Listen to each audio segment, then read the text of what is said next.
Maghisgot kita grasya. Unsa man ni alang ka nato? Doon ako istorya. Kasi natian kini sa usa ka pasyente or usa ka igsuon nato nga nagmasakiton. Na stroke siya. Sa iyang pagka-stroke, mga kaigsuonan, syempre, ang pamilya, mabalaka, magatiman gyud. So, gipangitaan siya og PT og OT, physical therapist og occupational therapist. Haron mo atender kaniya matag semana. In every week, more than twice or thrice gyud magpag-atender kaniya. Pila ka buwan, habit na magtuig, still, ang pasyente wala gyud na ulian. Wala gyud recovery. Walay healing. Ang physical therapist o ang occupational therapist, mao na lang ang ni-surrender. Nga ma'am, dili na lang may mapadayon kay ang atong pasyente wala man joy kaayuhan. So what is the problem here, mga bay, mga kaisang bingay?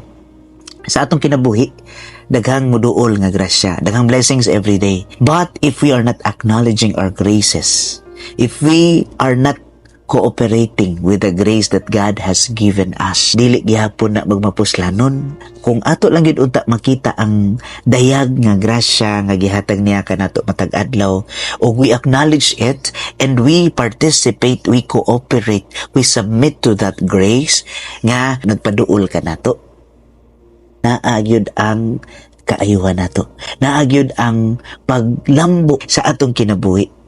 Ang problema manggod nato, mga kaigsuunan, we are succumbed to our personal desires. We are focused on just our personal interest. We are covered by our personal worries that we cannot see the blessings nga naang gipadagayday sa Ginoo kanato. Na mag-una manggod ang atong fear, kahadlok, ang atong mga kabalaka nga kung tungod ni ini maoy mo tabon sa mga dayag nga grasya kanato. Ayaw pagpaulipon sa kahadlok igsuon. Instead, have courage, have faith, and be hopeful to God. Kay dili gyud na siya mobiya nato.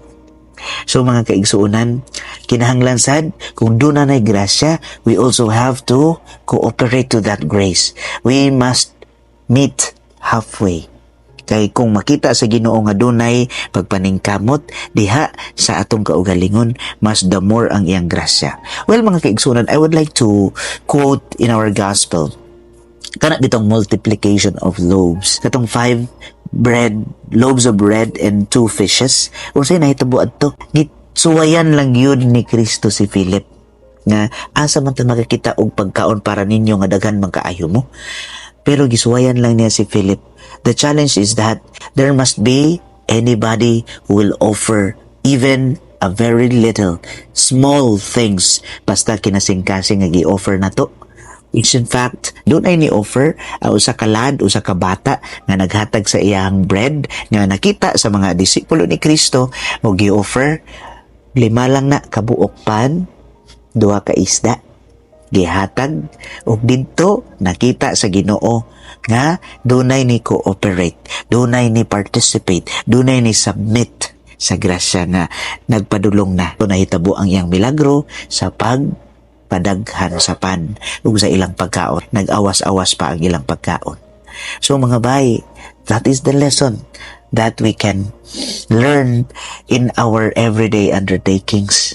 Hinaot unta nga bisan sa atong kayano, sa atong kaordinaryo, doon na yun tayo mahatag sa uban. Bisan sa pagpamati lang sa mga kabalaka nila, sa atong yano nga pagpaminaw o sa atong paghatag og oras alang kanila nga sa panahon dili na nila makaya ang kalisod o hagit sa kinabuhi. Grasya kini alang ka natong tanan. Mga kaigsuonan, ang Dios sa kanunay manalangin ka natong tanan. Sa ngalan sa Ama, sa Anak, ug sa Espiritu Santo. Amen.